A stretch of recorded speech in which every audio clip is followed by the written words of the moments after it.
Hello guys and welcome back to my channel सिर्फ IAS. तो यहाँ पे हम अपनी नितिन सांगवान सर की इंडिया आफ्टर इंडिपेंडेंस की सीरीज को कंटिन्यू करते हुए आज आपके लिए इसका लेक्चर नंबर 21 प्रेजेंट करने जा रहे हैं। तो आइए शुरू करने से पहले चैनल को सब्सक्राइब कर लीजिए, बेल आइकन को प्रेस करिए ताकि आपको रेगुलर अपडेट्स मिलती रहे। शुरुआत करेंगे इसके पहले टॉपिक से।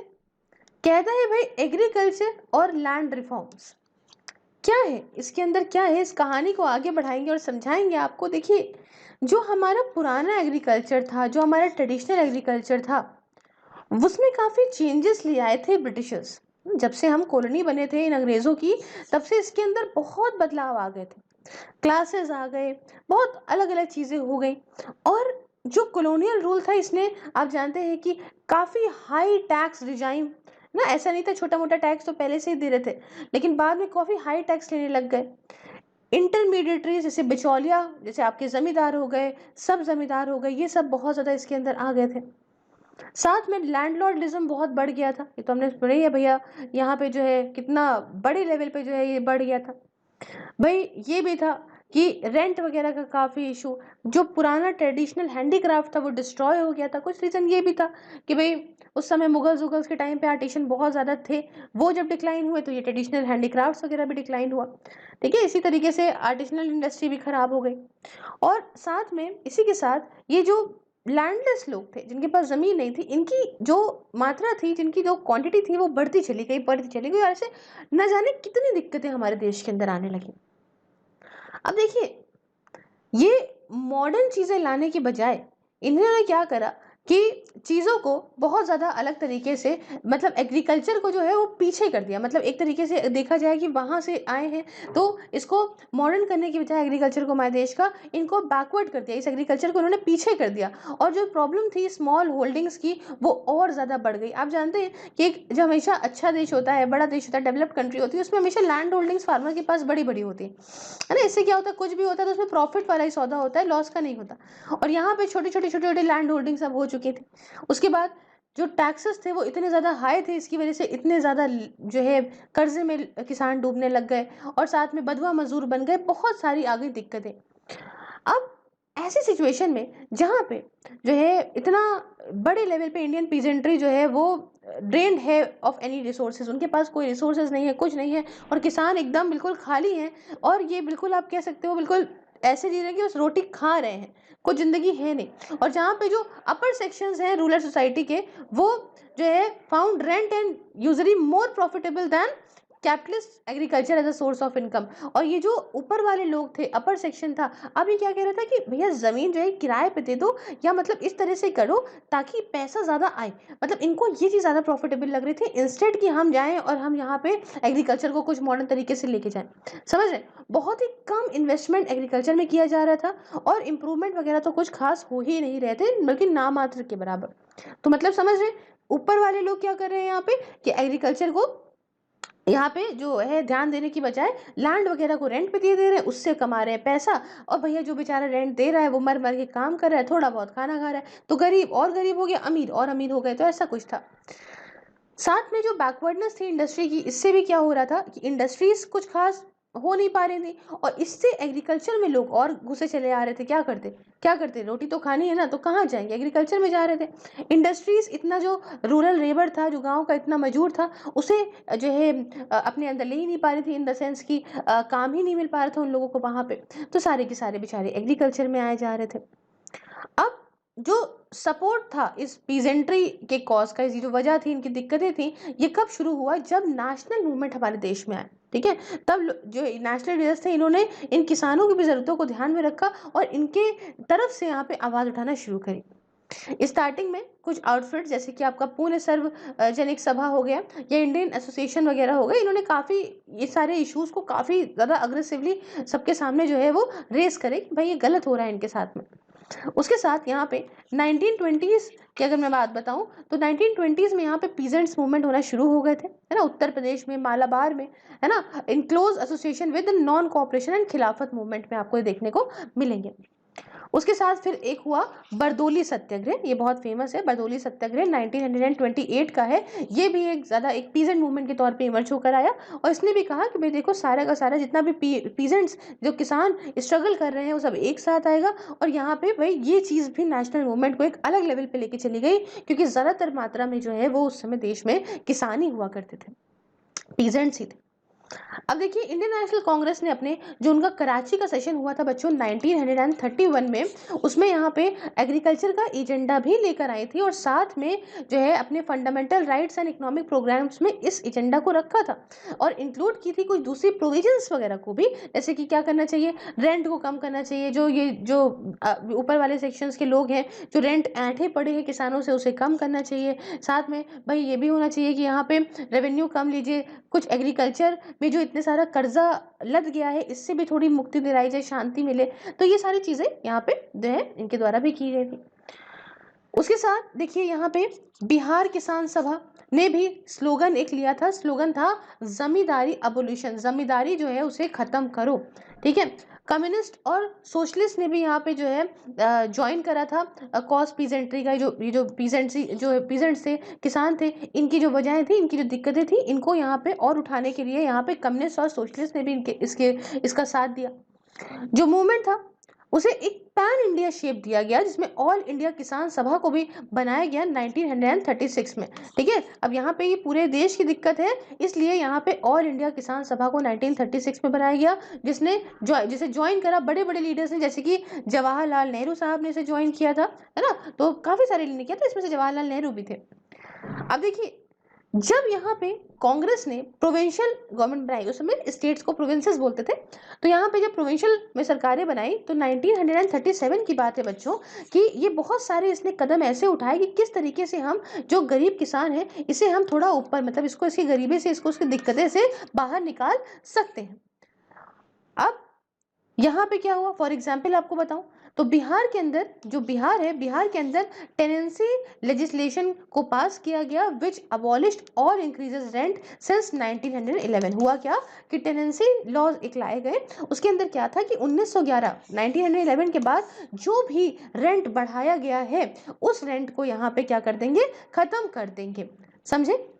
उसके बाद क्या हुआ कि 1942 की बात है, जब नेशनल लीडरशिप जो है और ज्यादा बढ़ी, है ना, ये पीजेंट्री को लेके और लोगों ने सवाल उठाना शुरू, मतलब साथ देना शुरू कर दिया। और गांधी जी ने इवन सजेस्ट करा, गांधी जी ने कहा कि जो पीजेंट्स हैं उन्हें जो है should seize the land of landlords, जो लैंडलॉर्ड्स की जमीन उनके पास है उसे जब्त कर लेनी चाहिए। और landlords should respond by giving the land in favour of those who cultivated. और लैंडलॉर्ड्स को क्या करना चाहिए, यहाँ पर लैंडलॉर्ड जो है, ठीक है, इनको जमीन दे देनी चाहिए उन लोगों को जो उस जमीन पे काम कर रहे हैं, जो कल्टीवेट कर रहे हैं।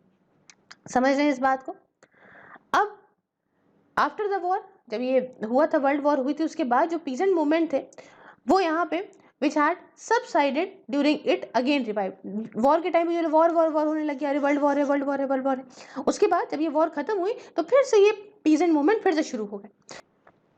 अब देखिए कांग्रेस ने यहाँ पे अपॉइंट करी थी एक एग्रीगेरियन रिफॉर्म कमेटी को।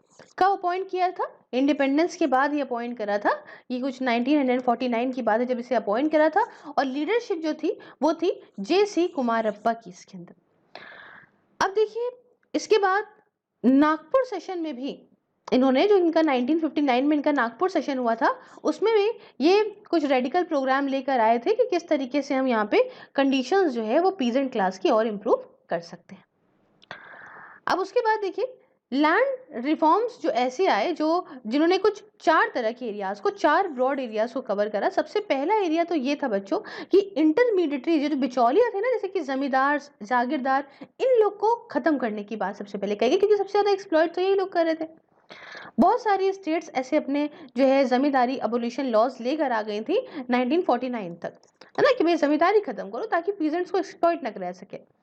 हालांकि इसमें भी कुछ दिक्कतें थी, आपकी लेजिस्लेशन में लेके कह रहा था कि राइट टू प्रॉपर्टी को हर्ट कर रहा है, वायलेट कर रहा है। तो इसके लिए सरकार क्या हुआ, सरकार लेकर आई कॉन्स्टिट्यूशनल अमेंडमेंट इस बात को काउंटर करने के लिए। एक दूसरी डिफिकल्टी इसके इम्प्लीमेंटेशन में ये थी कि हमारे पास लैंड रिकॉर्ड्स नहीं था। आज भी हमारे पास दिक्कतें होती हैं, कुछ स्टेट्स के अंदर तो खासकर होती हैं कि लैंड रिकॉर्ड्स, तब तो बिल्कुल बहुत कमी थी लैंड रिकॉर्ड्स की, तो भाई किस तरीके से क्या देखेंगे। कंपनसेशन जो जमींदार को पे करना है उनके लैंड्स को लेने के लिए, ये अलग अलग स्टेट में अलग अलग हो रहा था। और साथ में वॉज इवन जीरो, कुछ स्टेट जैसे कि कश्मीर वगैरह में तो ये कंपनसेशन जीरो ही जीरो था। हालांकि जो प्रोग्राम था इस एबोल्यूशन का जमींदारी सिस्टम की, वॉज बिसेट विद मैनी प्रॉब्लम, इसमें कई सारी दिक्कतें थी। और स्टेट्स की अगर मैं बात करूं, जैसे कि उत्तर प्रदेश वगैरह की बात करूं, ऐसी जो स्टेट्स हैं उत्तर प्रदेश की, वहां पे क्या था कि जमींदार को परमिट करा गया था, वहां पे उनको अलाउ कर दिया गया था कि आप जो है जमीन को रख लीजिए, that was declare to be under their personal cultivation, जो उनके पर्सनल कल्टीवेशन के अंदर आ रही है वो जमीन आप ही रख लीजिए। और and what constituted personal cultivation was very loosely defined, और ये पर्सनल कल्टीवेशन क्या है ये चीज तो पता ही नहीं थी।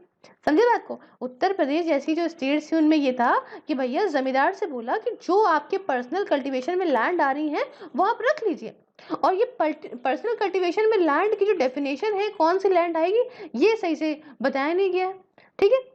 कुछ स्टेट जैसे कि अगर मैं बिहार वगैरह के बारे में आपको बता दूं, तो यहाँ पे कोई भी लिमिट नहीं थी कि क्या साइज होगा लैंड का जो एक पर्सनल कल्टीवेशन के अंदर रखा जा सकता है, ये सब कुछ पता ही नहीं था। और बड़े बड़े जो लैंड लॉर्ड्स थे ये भी प्रेशराइज थे, ऑल्सो प्रेशराइज स्टेट लेजिस्लेचर, इन्होंने भी प्रेशराइज कर दिया था बड़े बड़े लैंड लॉर्ड्स ने स्टेट लेजिस्लेचर को कि आप यहाँ पे लॉज लेकर आओ इनके फेवर में, है ना। और भैया स्टेट सब्जेक्ट होता है, आप जानते हैं 3 लिस्टें होती हैं, एक होती है स्टेट लिस्ट, एक होती है यूनियन लिस्ट, एक होती है कॉन्करेंट लिस्ट। तो यहाँ पे जो स्टेट लिस्ट है वहाँ पे लैंड वगैरह का जो था वो स्टेट लिस्ट के अंदर आ रहा था। तो यहाँ पे जो बड़े बड़े जमींदार थे उन्होंने क्या करा, उन्होंने स्टेट को प्रेशराइज करा कि आप ऐसे लॉज लेकर आओ जो हमारे फेवर में हो, समझ रहे। और if pass such laws were frequently subjected to litigation, implementation of laws was also shabby and revenue officers often coddled with the जमींदार। तो ये सारी दिक्कत थी, कुछ रेवेन्यू ऑफिसर्स मिलकर जाके कुछ इस लॉ को जो है लागू करना बहुत मुश्किल होता चला गया। तो ऐसी बहुत सारी दिक्कतें जो है वो इन सबको लागू करने में देखने को मिली। अब दूसरी जो बात थी, ठीक है, 4 एरियाज के अंदर था ना, तो पहला एरिया मैंने आपको बताया, दूसरा एरिया मैं आपको बताऊं तो वो है टेनेंसी के अंदर रिफॉर्म्स लाए गए। अब टेनेंसी रिफॉर्म्स क्या हैं, देखिए ये रिफॉर्म जो लाए गए इनके 3 बेसिक ऑब्जेक्टिव थे, 3 मेन मुद्दे थे। पहला तो ये था कि सिक्योरिटी देते टेन्योर की to the tenants who had cultivated a piece of land for a fix particular number of years. मतलब जो बंदा, जो किसान मान लीजिए किसी जमीन को एक फिक्स नंबर ऑफ ईयर्स के लिए, कुछ वक्त के लिए यहाँ पे कल्टीवेट करता है, ठीक है, तो इसको यहाँ पे सिक्योरिटी ऑफ टेन्योर दीजिए कि मतलब हाँ ठीक है इतने वक्त तक के लिए आपको यहाँ कल्टीवेट करने को मिलेगा ही मिलेगा। ठीक है, यहाँ समझ में आ गई। दूसरी बात यहाँ पे ये थी इसके अंदर कि to seek reduction of rent paid by tenants to a fair level, की मतलब जो है भैया जो यहाँ पे जो किसान जो यहाँ पे रेंट पे काम कर रहा है, ठीक है, उस जमीन पे, तो जो वो पैसा दे उस रेंट को जो दे, तो वो रेंट जो है एक नॉमिनल लेवल का हो, अपने मन मर्जी से एकदम हाई फाई रेंट आप नहीं ले सकते हैं। ठीक है, तो एक फेयर लेवल तक यहाँ पे रिड्यूस करा जाए रेंट को। तीसरा ये था कि जो भाई क्या करे, अपॉर्चुनिटीज दे टेनेंट को कि वो ओनरशिप पा पाए उन लैंड्स की जो उन्होंने कल्टीवेट करी है, सब्जेक्ट टू सर्टेन रेस्ट्रिक्शंस। मतलब कुछ रिस्ट्रिक्शंस इस बात पे होंगी, उसको वो रिस्ट्रिक्शन लगा के यहाँ पे जो बंदा जो कि लैंड को कल्टीवेट कर रहा है उसको उस लैंड की ओनरशिप मिल जाए। ठीक है, लेकिन कुछ इसमें यहाँ पे इसमें रिस्ट्रिक्शंस लगी होंगी, अलग की बात है। तो इन 3 एरियाज में यहाँ पे टेनेंसी रिफॉर्म्स को ध्यान में रख के यहाँ पे लाया गया। अब देखिए ऐसे जो लॉज थे वो यहाँ पे ये था कि भाई बैलेंस करेंगे इंटरेस्ट टेनेंट्स का भी और लैंड ओनर्स का भी। हालांकि बहुत सारे ऐसे केसेस हुए जहाँ पे ऑफिशियल कॉन्ट्रैक्ट जो है वो नहीं आ पाए इसमें, और रिजल्ट ये रहा कि टेनेंसी कंटिन्यू रही। भाई देखिए नहीं मिलता, हाँ ये रहा कि लॉज भी हैं लेकिन ये टेनेंसी चल रही है। अब यहाँ पे देखिए जो टेनेंट्स शेयर क्रॉपर्स के तौर पे कन्वर्ट हो गए थे उनको भी नहीं ट्रीट करा गया इस टेनेंट्स लॉ के अंदर टेनेंट्स के तौर पे। उसके अलावा यहाँ पे कुछ स्टेट्स थी, पर्टिकुलरली आप वेस्ट बंगाल और केरला की बात करो तो यहाँ पे ये रिफॉर्म्स जो है वो सक्सेसफुल रहे थे, टेनेंसी रिफॉर्म्स यहाँ पे सक्सेसफुल रहे थे। अगर हम पर्टिकुलरली वेस्ट बंगाल की बात करें तो यहाँ पे बच्चों ऑपरेशन बरगा चलाया गया था, BARGA बरगा चलाया गया था, जो कि 1977 में चलाया गया था बच्चों, और इसे लॉन्च करा गया था टेनेंसी रिफॉर्म्स के लिए। उसके अलावा जो टेनेंसी लॉज थे है ना, ये आप कह सकते हो ज़्यादातर समझ लीजिए फेल हो गए। क्यों फेल हो गए? क्योंकि ये सिक्योरिटी ऑफ टेन्योर जिनका पहला लक्ष्य था वो नहीं दे पाए थे।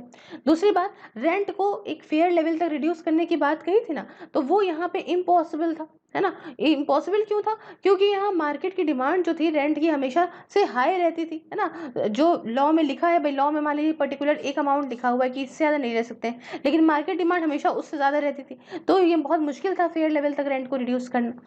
और सक्सेस यहाँ पे साथ में जो ग्रीन रेवोल्यूशन की थी, इसकी वजह से भी बहुत सारा आप कह सकते हो कि रेंट वगैरह बढ़ गया था नॉर्थ इंडिया के अंदर, क्योंकि भैया जहाँ ग्रीन रेवोल्यूशन उपज बढ़ी तो ऑब्वियस सी बात है कि यहाँ पे फिर लैंड की भी डिमांड बढ़ेगी, और लैंड की डिमांड बढ़ेगी तो ऑब्वियस सी बात है कि यहाँ पे रेंट बढ़ेगा। तो ये सारी दिक्कतें यहाँ पे देखने को मिल रही थी। अब तीसरा ये था ceiling on size of land holdings. ठीक है, ceilings on size of land holdings वो क्या है? देखिए, जो सीलिंग्स बताई गई थी कि लैंड होल्डिंग मतलब इससे ज्यादा आप लैंड नहीं ले सकते, तो जो ये सीलिंग लगाई गई थी, है ना, ceiling was propose to make land distribution more equitable. भाई सीलिंग क्यों लगाई गई थी? ताकि जो लैंड डिस्ट्रीब्यूशन है वो इक्विटेबल हो सबके हिसाब से, किसी को ज्यादा ना मिल जाए, किसी को बहुत कम ना मिल जाए, इसलिए सीलिंग्स लगाई गई थी। हालांकि अगर हम कहें तो इससे बहुत दिक्कतों से गुजरी ये बात भी, कई सारी स्टेट्स में क्या हुआ कि सीलिंग जो फिक्स करी गई थी वो बहुत हाई थी, कि मतलब इससे ज्यादा अगर मान लो कह दिया जाए कि आपसे सपोज करो कि आपसे कह दिया जाए कि एक बंदे को इतनी इनकम से ज्यादा इनकम नहीं रख सकता, ठीक है, और इनकम ही कह दी जाए कि 5 करोड़ है, तो बहुत हो गई ना। इसी तरह से लैंड सीलिंग जो लगाई गई थी वो तो चलो ठीक है, लेकिन वो सीलिंग की जो लिमिट थी वो भी बहुत हाई रखी गई थी, तो अच्छी खासी लैंड तो उसी में ही बंदे के पास हो जाती, समझो। उसके साथ कई सारे एरियाज में क्या था, सीलिंग्स को जो है वो इंडिविजुअल्स, मतलब ceilings were based on individuals and not on family. अब कई सारी जगह पे इंडिविजुअल सीलिंग अलग मिल रही है, फैमिली पे नहीं मिल रही है। अब मान लो फैमिली के अंदर 10 लोग हैं, तो मतलब वो मान लो 1 बीघा एक बंदे पे है तो 10 बीघा उसके पास हो गए। मान लो किसी के पास फैमिली के बाद 3 ही बंदे हैं तो उसके 3 ही बीघा हुए, समझे। तो फैमिली पे लगानी चाहिए थी, इन्होंने इंडिविजुअल्स पे लैंड सीलिंग लगा रखी थी। उसके साथ साथ बेनामी ट्रांजेक्शन्स वगैरह जो है वो भी ये सीलिंग से बच सके थे। मतलब देखो, जितनी लैंड हम ले सकते हैं उतनी लैंड लेंगे, बाकी हम किसी और के नाम पे कि बेनामी जमीनें खरीद लेंगे। तो ये सारी बातें थी। फर्दर कई सारे एग्जामिशन क्लॉसेस को भी ऐड करा गया था, जो जो सीलिंग की इम्पोजिशन थी उसमें बहुत सारी लूप होल्स क्रिएट कर रहे थे। इतने एग्जामिशन उसके अंदर डाल दिए गए थे कि हाँ इस टाइम पे ये एग्जाम्ट हो जाएगा, इस टाइम पे ये एग्जाम्ट हो जाएगा, ऐसा हो जाएगा, वैसा हो जाएगा। तो इसमें जो सीलिंग की लिमिट लगाई गई थी उसमें बहुत सारे लूप होल्स थे, और इसके थ्रू भी लोग बहुत सारी जमीनें खरीदे ले रहे थे, तो एक दिक्कत थी। उसके साथ फर्दर बहुत ही लंबा वक्त लग गया, बहुत देर हो गई थी कुछ ऐसे लॉज लाने में, कुछ फ्रीक्वेंट लेजिस्लेशन लाने में, जिससे जो सीलिंग का पर्पस है मेन डिफीट हो गया। क्योंकि ज़्यादातर जो लैंड होल्डर्स थे उन्हें पता था कि किस तरीके से जो लाए गए लॉज हैं उनसे बचना है, समझ रहे हैं। अब एक लॉ आया, अब उसके बाद बड़े दिनों बाद दूसरा आया, बड़े कई महीनों सालों बाद, तो उसमें क्या हुआ कि सबको पता है कि हमें किससे बचना है इस लॉज से। देखिए हर चीज़ के तरीके निकाल लिए जाते थे। ये कुछ सक्सेस के साथ इंप्लीमेंट हुए थे सिर्फ जम्मू एंड कश्मीर के अंदर। अब देखिए, ये जो सीलिंग लॉज है इनको और अच्छा और इफेक्टिव बनाने के लिए सरकार लेकर आई यहाँ पे 34th कॉन्स्टिट्यूशनल अमेंडमेंट एक्ट को। अब इसमें क्या है, ताकि जो रिवाइज सीलिंग लॉज है इन्हें 9th शेड्यूल के अंदर डाल दिया जाए। चलिए बहुत अच्छी बात है कि जो एफर्ट लिया गया ये 1970s में जो लिया गया, इससे कुछ सक्सेस पाई। और जो सरप्लस लैंड थी लोगों के पास में, मतलब एक सीलिंग के एक लिमिट के ऊपर जिनके पास लैंड थी, वो लैंड जो रीडिस्ट्रीब्यूट करी गई उन लोगों को जिनके पास लैंड नहीं है, तो काफ़ी इसमें सक्सेस देखने को मिली। हालांकि अभी भी सिर्फ और सिर्फ बच्चों 2% इस कल्टिवेबल लैंड का वो ही सिर्फ रीडिस्ट्रीब्यूट हो पाया था, सिर्फ और सिर्फ 2%। और एक दूसरा काफ़ी इंपॉर्टेंट कॉन्ट्रीब्यूशन वो बताऊं तो कुछ दूसरे इंपॉर्टेंट मूवमेंट जैसे कि भू धन नामदान मूवमेंट्स वगैरह। भू धन है जो मूवमेंट था, इसका एम ये था at land redistribution in a voluntary manner, मतलब यहाँ मनमर्जी से यहाँ पे लैंड डिस्ट्रीब्यूशन आप अपने हिसाब से कर लीजिए। और आचार्य विनोबा भावे जो थे, जो कि गांधीयन सोशल वर्कर थे, इन्होंने इस मूवमेंट को बच्चों लॉन्च किया था 1951 में, ये जो हमने पहले भी बात करी इस बारे में।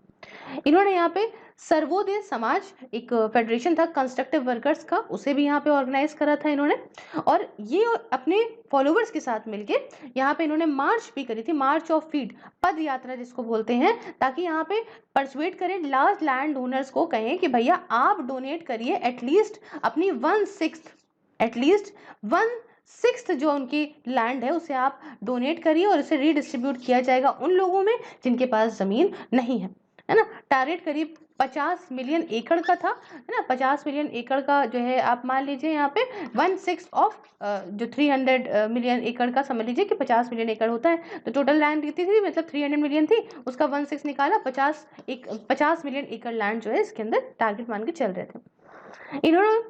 इनको ज्वाइन भी करा जयप्रकाश नारायण ने, हमने बताया है ये लास्ट लेक्चर्स में, है ना, कि इन्होंने कैसे भाई पॉलिटिक्स वगैरह को छोड़ के इस मूवमेंट को मूवमेंट ज्वाइन किया था।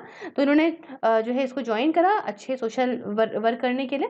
और जो मूवमेंट है वो शुरुआत इसकी हुई थी पोचापल्ली जो विलेज है आपका तेलंगाना रीजन का आंध्रा के अंदर, वहां से इसकी शुरुआत हुई थी। और शुरुआत में क्या हुआ था कि इसमें करीब इन्हें 4 मिलियन एकड़ लैंड मिल गई थी डोनेशन के तौर पे ना, अपनी मनमर्जी से मांग रहे थे कि आप इतना चाहिए दे दीजिए। हालांकि जो मूवमेंट था वो यहाँ पे थोड़ा सा कुछ वक्त के बाद थोड़ा हिल गया। अब देखिए यहाँ पे दिमाग क्या लगाया लोगों ने कि जो ज्यादातर लैंड को इन्होंने अपने तरफ से वॉलंटरी जो डोनेट करा वो या तो डिस्प्यूटेड लैंड थी, ठीक है, या तो इसमें कुछ घपला चल रहा था, और या तो फिर कल्टीवेशन के लिए सही नहीं थी, अनफिट फॉर कल्टीवेशन थी। अब देखिए इस मूवमेंट ने एक नया फॉर्म लिया, और फॉर्म लिया ग्राम दान मूवमेंट का। ग्राम दान, अब ये कहाँ से निकल के आया ग्राम दान? ग्राम दान गांधी जी के एक नोशन से निकल आया, जो उनके कहने के हिसाब से बात थी कि जो सारी जो जमीन है वो बिलोंग करती है गोपाल को, मतलब ईश्वर को, मतलब भगवान को। और इसलिए जो ग्राम दान है इन अ village, Gramdan village will collectively belong to all villagers. ये बात समझ में आई आपको? तो सब कुछ तो सारे विलेजर्स से बिलोंग करेगा। मूवमेंट ये शुरू हुआ उड़ीसा के अंदर और ज़्यादातर वहाँ पे सक्सेसफुल भी रहा। और ये आर्ग्यू करा जाता है कि ये मूवमेंट जो है वो मेनली उन सारे गांवों में आया था जहाँ पे क्लास डिफरेंशिएशन वो नहीं आया था, मतलब यहाँ पे तुम ऊंचे हो हम नीचे हैं, ये है वो है, जहाँ पे नहीं था ज़्यादातर ये मूवमेंट वहीं पे ही आया था।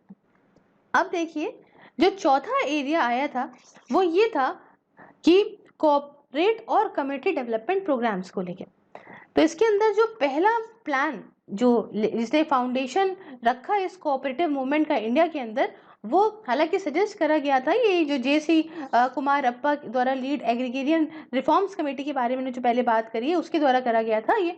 और साथ में सरकार ने भी काफ़ी प्रायोरिटी दी थी, काफ़ी इंपॉर्टेंस दी सर्विस कोऑपरेटिव्स को और कोऑपरेटिव फार्मिंग को भी, है ना। सरकार ने भी काफ़ी मदद करी कि भैया ये सब होना चाहिए और अपनी मर्जी से वॉलंटरी बेसिस पे होना चाहिए, जहाँ पे कंडीशन सही लगती हैं जो है माहौल के हिसाब से करना चाहिए। हालांकि जो मूवमेंट था ये सही नहीं हुआ, सक्सेस नहीं हुआ, कई सारे रीजंस थे इसकी। पहला रीजन तो ये था कि जो अमीर वाले किसान थे, रिच जो फार्मर्स थे, इन्होंने क्या करा, प्रॉक्सी मेंबर्स को जो है अपॉइंट कर दिया to evade land ceiling laws, मतलब समझ रहे हैं, अपनी बदली किसी और को, ठीक है। तो प्रॉक्सी मेंबर से कहते हैं अपनी बदली किसी और को। जब आप क्लास में प्रॉक्सी लगाते थे ना, तो यहाँ पे प्रॉक्सी मेंबर्स को के लिए, ताकि वो लैंड सीलिंग लॉस से बच सके, पहली बात। दूसरा ये कि ये यहाँ पे यूज करा गया जो अमीर वाले लोग थे, जो एलीट स्टेटा था, ताकि यहाँ पे कुछ फाइनेंशियल असिस्टेंस ले लें, जो कि स्टेट दे रही है, फायदा दे रही है, फायदा ले लें, है ना, सब्सिडी के फॉर्म में फायदा ले लें, एग्रीकल्चर सीड्स ले लें, है ना, बीजे ले लें, यहाँ पे फर्टिलाइजर ले लें, तो सारा फायदा उठा लें वहां से स्टेट से। अब यहाँ पे क्या था कि जो पायलट कोऑपरेटिव फार्म्स थे वो ऐसे थे जैसे कोई भी सरकार के द्वारा स्पॉन्सर करा हुआ प्रोजेक्ट, ना कि कोई जेन्युइन मोटिवेटेड या आप कह सकते हो जॉइंट एफर्ट, किसी जो आपके जॉइंट एफर्ट जो कि कल्टिवेटर्स के थे। इसकी वजह से क्या हुआ, जेन्युइनली एक्सपेंसिव अनसक्सेसफुल आप समझ लीजिए एक्टिविटी बन के रह गए। सर्विस कोऑपरेटिव जैसे कि क्रेडिट सोसाइटीज वगैरह वो भी अनसक्सेसफुल रही। क्यों? बट ये आप कह सकते हो, बट ये साथ में यहाँ पे सफ़र भी करी, बहुत सारी लिमिटेशंस थी इनके ऊपर। और as they too fell into hands of rural elite, ये भी यहाँ पे जो है कहाँ फंस गई थी, जो वहाँ गांव के जो अमीर लोग थे उनके हाथों में फंस के रह गई थी, जो सर्विस कोऑपरेटिव्स वगैरह थे। और यहाँ पे ये भी भाई वह पॉलिटाइजेशन का जो है उसमें फंस गई, पॉलिटिक्स वगैरह में। अब कोऑपरेटिव क्रेडिट सोसाइटीज में भी बहुत दिक्कत हो गई जो पैसे देने वाली हैं। क्यों? क्योंकि बहुत ज़्यादा लेवल पे डिफॉल्ट्स होने लगे, which were mostly well to do peasants. अब देखिए क्या होगा कि अच्छा करने आए थे पीजेंट्स के लिए, अब डिफॉल्टर होने लग जाएंगे, पैसा दिया फंस गया तो दिक्कत हो जाएगी। साथ में कई बड़े बड़े मेजर जैसे कि लोन वेवर वगैरह, है ना, कि मतलब जो भी आपने लोन लिया है हम उसको माफ़ कर देंगे बाय नेशनल फ्रंट गवर्नमेंट। ये 1990 में नेशनल फ्रंट गवर्नमेंट ने कहा कि जो भी किसानों का लोन है जो वो नहीं दे पा रहे हैं उसको माफ़ कर देंगे। इससे भी बहुत सारे जो रिपेमेंट मेजर्स थे उनमें यहाँ पे ब्लो हुआ, इसके लिए भी।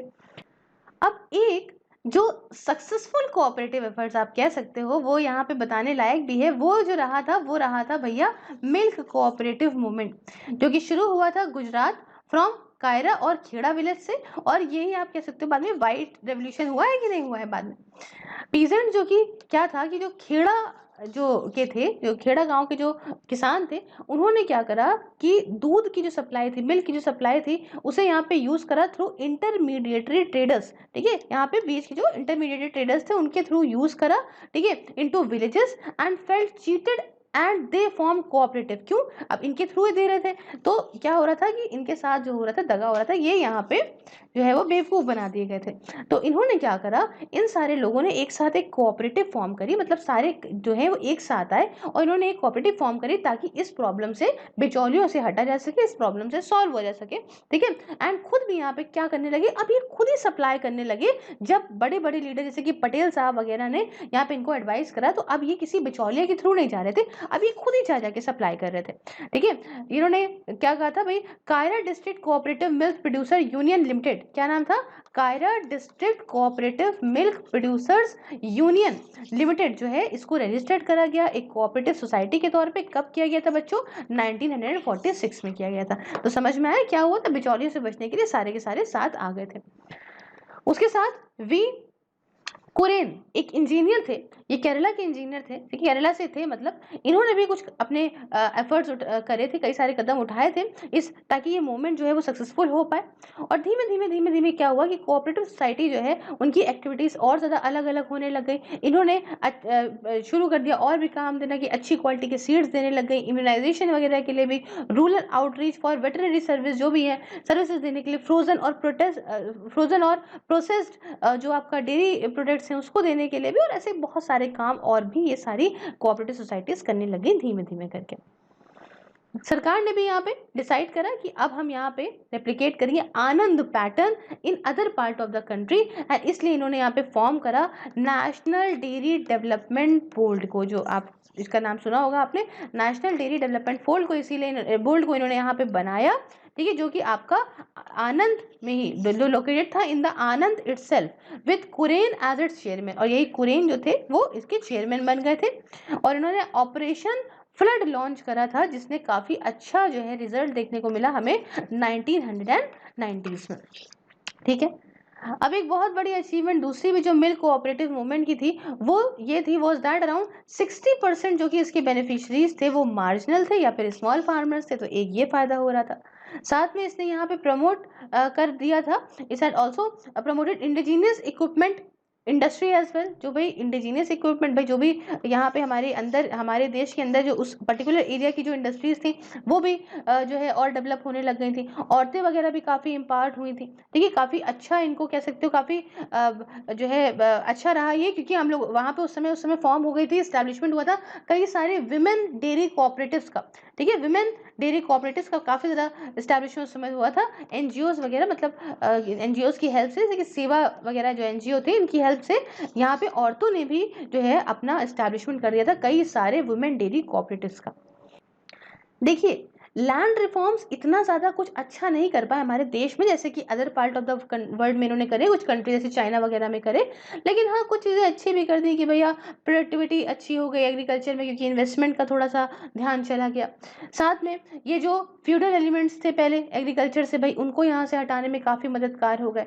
यहाँ पे एक दूसरा रीज़न भी है फेल होने का इन रिफॉर्म्स के, वो ये था कि जो पॉपुलेशन इंक्रीज था, ठीक है, जो जनता बढ़ रही थी यहाँ पे, इससे छोटे छोटे फायदे कोई काफ़ी कम फायदा हो रहा था in the form of redistribution and ceiling as ineffective. और इंडस्ट्रियलाइजेशन भी फेल हो गया था, इतना सरप्लस जो आपका लेबर है उसको अब्जॉर्व करने में। ठीक है, तो जनता का बढ़ना भी एक बहुत बड़ा कारण है।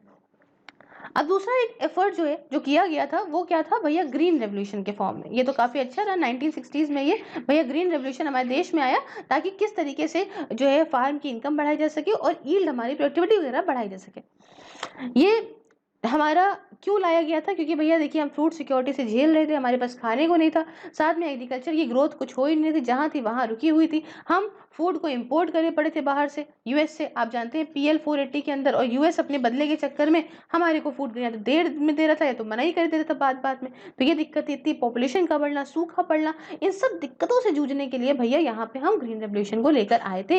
इसने इंट्रोड्यूस करा high yield variety HYV seeds को, वीट एंड राइस के, गेहूं और चावल के।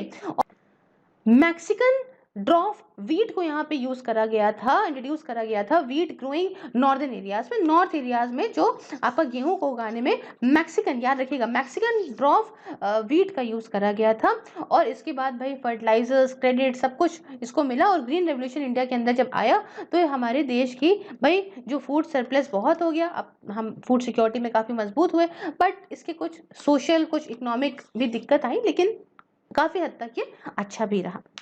तो यहाँ पे हमारा ये पार्ट होता है complete. So if you like the video, please like the video, share it with your friends, subscribe your channel Pius, and if you want to follow me on any other social media platform, link is in the description. Along with this, if you want to support me in my work, and just press the join button, enjoy the various perks, and you can watch these videos on Facebook also, just like the page Sirf IAS, and watch these videos there. Thank you so much for discussion. Have a wonderful day. Take care.